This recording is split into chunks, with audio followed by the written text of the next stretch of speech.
Hi, I'm Christy Turner. I will be talking about cardiovascular training programs today. This is in Chapter 6 of your NFPA Certified Personal Trainer Manual. First, I'll review what we call cardiovascular exercise. It's defined as dynamic exercise, which means you move. It involves large muscle groups. Also, you should perform it for at least 20 minutes and recommended 3 times a week minimum at least 60% of your VO2 max. The next few slides will have several different guidelines from the American Heart Association, from the American College of Sports Medicine, a lot of the governing bodies that as trainers or health professionals we look to for kind of the policies and procedures of what we need to be telling people. So basic recommendations or guidelines for cardiovascular activity, physical activity, are moderately intense cardio for 30 minutes a day, 5 days a week. This is the guideline that is recommended from government agencies, 5 days a week. Or you also have the option of doing more vigorous activity 3 days a week for at least 20 minutes a day. Also included in that is a recommendation for strength training. We know from Chapter 3 of our book that the components of physical fitness, we need to excel in all 4 areas of fitness to be truly physically fit. On the next slide, another example from the Department of Health and Human Services. This is for guidelines for adults ages 18 to 65. So when we cover special populations, we will address children and seniors as 65 plus with separate guidelines, more specific to their bodies and what their bodies need and can handle.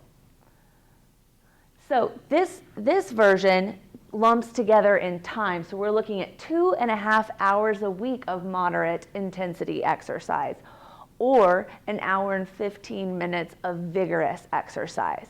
So not saying you have to do it every day like the previous slide showed, but taking it in time chunks, which I like to think of because it's saying maybe 3 times during a day you do 10-minute segments. It's not saying you need to lump it into a 30-minute segment or a 20-minute segment. You can spread this out throughout your day and then on throughout the week.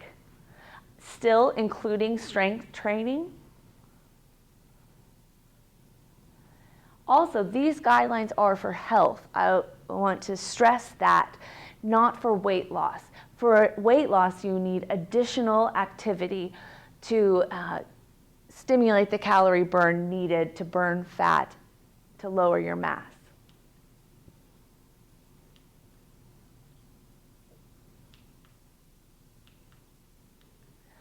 All right, we're going to focus on programming for cardiovascular training in this chapter, strictly cardiovascular training. Here's some steps for successful programming. In order to improve the people that stick with the program that you give them, you want to think about these considerations. Is this person overweight? Do they have a low self-motivation?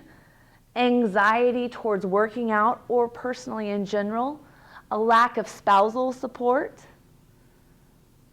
a fear of exercise intensity that's too high, they don't want to work out that hard, and also support from their family and friends or their job. Addressing all of those issues, in addition to that, you want to make sure that their program is fun and include a variety of activities so that they don't get bored.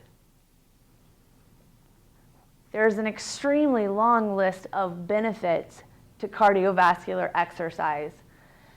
Not just health benefits, but physiological benefits. We talked about how our body works and it responds to exercise in the first chapter, Exercise Physiology.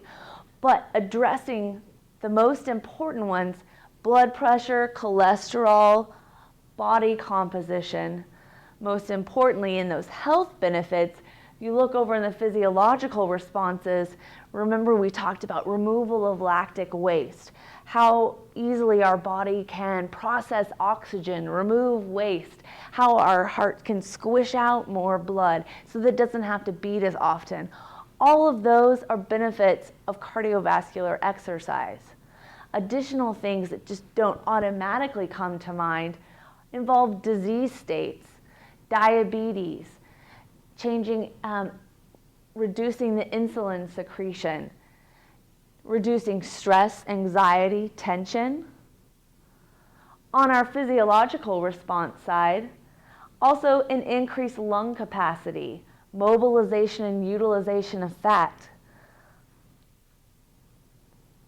reduced all-cause mortality, our death rate, and decreased anxiety, depression, and incidence of cancer. There's not too many bad things that exercise is responsible for, especially as long as you're doing it properly. Included here, it's in your book, a physical activity pyramid. It reminds me of our old USDA food pyramid. Well, you can see on top, sparingly, sitting and watching your TV. This is just a common sense explanation of things that we need to do, but just like fruits and vegetables and grains, they're at the bottom of the pyramid. They're requiring more. But I like how this pyramid includes physical activity. It also focuses on aerobic exercise, strength training, flexibility training, and right in the middle, recreational activities, saying that this can still be fun and should be, so that you can have someone stick with their exercise program.